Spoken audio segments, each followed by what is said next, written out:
Hello বন্ধুরা, তোমাদের অনেকে জিজ্ঞাসা করছো যে আমার ছেলের জন্মদিনে প্রত্যেক বছর কে এমন করে সুন্দর সাজায়। তো দেখাই চলো তোমাদের কে ডেকোরেশনটা এত সুন্দর করে তৈরি করে। তো দেখো, এই যে হচ্ছে আমার জায়ের ছেলে, এ হচ্ছে খুব সুন্দর সাজায়। ডেকোরেশনের দেখো, লোকটাকে দেখি। সব প্রত্যেক বছর, আগের বছরও খুব সুন্দর করে সাজাইছিল, তুমি দেখছো এবছরও খুব সুন্দর করে সাজাইছে। আর তোমাদের যদি প্রয়োজন হয় না, তুমি অবশ্যই কমেন্টে জানাতে পারো। আর একটা কথা, এই জন্মদিনের পুরো প্ল্যানটা কিন্তু আমার মতে হয়েছে। আর কেমন হয়েছে, তোমার কিন্তু ক্যামেরার সামনে আসতে চাইছিল নি, আমি হচ্ছে জোর করে নিয়ে এসেছি, আমাকে বকেটে যা ক্যামেরাটা সামনে নিয়েছি, তোমাদের দেখতে পারো। আর দেখো সাজানোটা কেমন হয়েছে তোমার কিন্তু কমেন্টে জানিও। আর এই ডেকোরেশনের মাস্টার মনে কিন্তু প্রত্যেক জায়গায় যায় সাজাইতে। মোটে হচ্ছে আমার কাছে 200 টাকা দিচ্ছে। আর তোমার যদি চাও অবশ্যই কমেন্টে জানাইতে পারো, প্রত্যেক জায়গায় সাজাইতে যায়। আর এখানটা তোমাকে রান্নার রেসিপিটি দেখাই দিই। এখানটা ঘটে ফ্রাইড রাইস আর সোয়া চিলি, মানে নিরামিষটা কেন ঘটে। এ পাশে বাইরে দেখো মাছের রান্না ঘটে।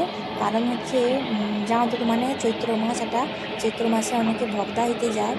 তাই হচ্ছে নিরামিষ অনেকে খাবে, আর অনেক হচ্ছে মাছ খাবে। তার জন্য নিরামিষটা এই পাশে ঘটে একটা পূজারি, আর এ পাশে মাছের একটা পূজারি।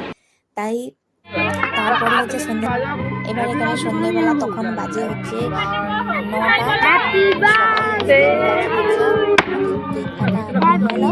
কেক কাটা আরম্ভ হওয়ার পরে সবাই মানে নিমন্ত্রণ করলো, তোমরা কেক খাওয়া পারবে, মানে দেখতে থাকো। তারপরে হচ্ছে লাস্টে আরো অনেক ভালো ভালো ভিডিও আছে, তোমাকে অবশ্যই শেয়ার করব। আর তোমাদের ভিডিওটা শেয়ার করে দিও যদি ভিডিওটা ভালো লাগে। আর লাস্টে হচ্ছে দেখো আমার তখন বাজে প্রায় 10টা, তখন তো খাওয়া দাওয়া আরম্ভ হইলো। খাওয়াটা আরম্ভ হইতে না আমি একটু ভিডিও করে নিলি, কারণ বেটার জন্মদিন বলে কথা, ব্লগ তো করতে হবে কি। তাই তো ভিডিও করে নিলি যে সবাই খাটে। খাওয়ার পরে আমানেও খাইছি, আমার বেটা একটু ভিডিও করে দিল। বেটা ভিডিও করে দেওয়ার পরে একটু ঢং টং দেখি, তো ছবি তো দুটা ক্লিয়ার রাখতে হবে। তাই হচ্ছে সবার লাস্টে সবাই একসাথে একটু দুটা দুটা ঢং দেখি ছবি তুলছি, তো মানে দেখো দাঁড়া একটু সবুর করো।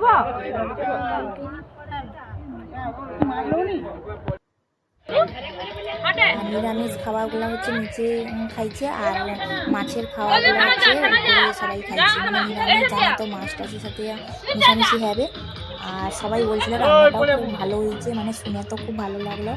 কারণ এই এই সব কিছু ডেকোরেশনটা আমার মতেই হয়েছে, কিন্তু মানে কিন্তু জানিব কেমন হয়েছে। আর এই দেখো আমার লাস্টে হচ্ছে আমার ছেলে হচ্ছে হাওয়াই ঝাড়তলো। আর এই যে কিছু কিছু মানে ছবিগুলো তুলে রাখছি, তোমাদের কেমন লাগলো অবশ্যই কমেন্টে জানিও। আবার নতুন ভিডিও আসছে, টাটা, সবাই ভালো থেকো।